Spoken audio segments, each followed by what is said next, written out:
C'est un trajet qu'ils effectuent régulièrement entre le tribunal de Rouen et la maison d'arrêt d'Évreux. Une cinquantaine de kilomètres en passant par l'autoroute A154. Mais ce matin, à mi-chemin, alors que les deux véhicules pénitentiaires ici en blanc sur ces images franchissent la barrière de péage d'Incarville dans l'Eure, une voiture noire en contresens leur fonce dessus pour les obliger à s'arrêter. En quelques secondes, un commando qui semble être composé de 5 personnes fait irruption et ouvre le feu.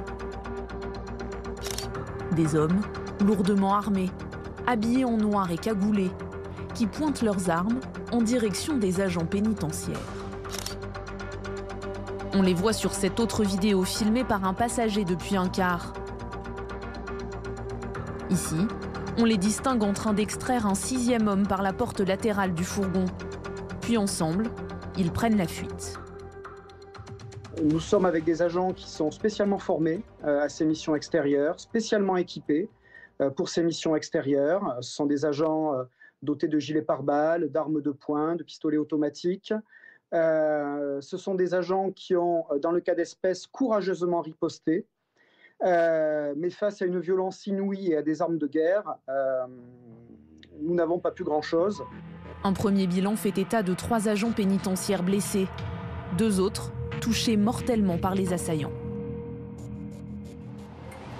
L'un d'entre eux laisse une femme et 2 enfants qui devaient fêter leur anniversaire, leur 21e anniversaire dans 2 jours.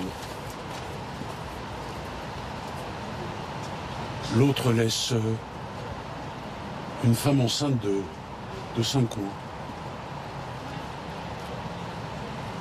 Des parents et bien sûr des amis, j'ai d'abord une pensée émue pour eux. Une attaque extrêmement violente, qui visiblement avait été minutieusement préparée.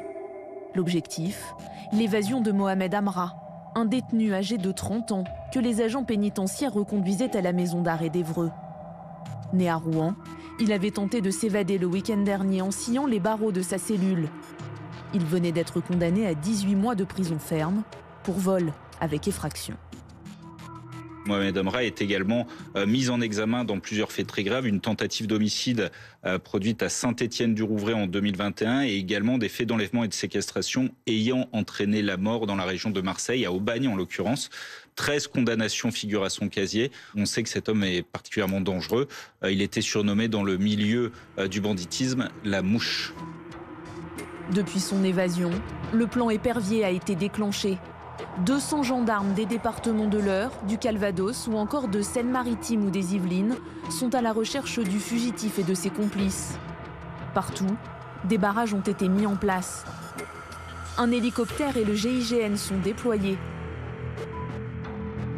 Pour l'instant, l'une des voitures des fuyards, retrouvée calcinée, a été analysée par la police scientifique.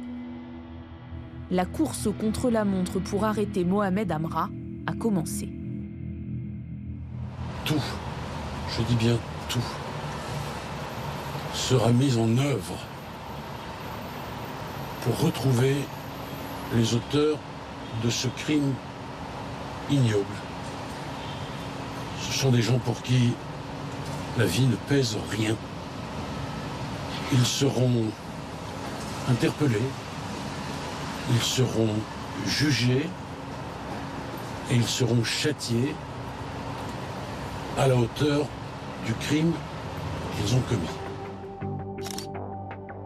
Une enquête a été ouverte par la Juridiction nationale de lutte contre la criminalité organisée pour meurtre et tentative de meurtre en bande organisée, évasion en bande organisée, acquisition et détention d'armes de guerre et association de malfaiteurs en vue de la commission d'un crime. Les fugitifs risquent la prison à perpétuité.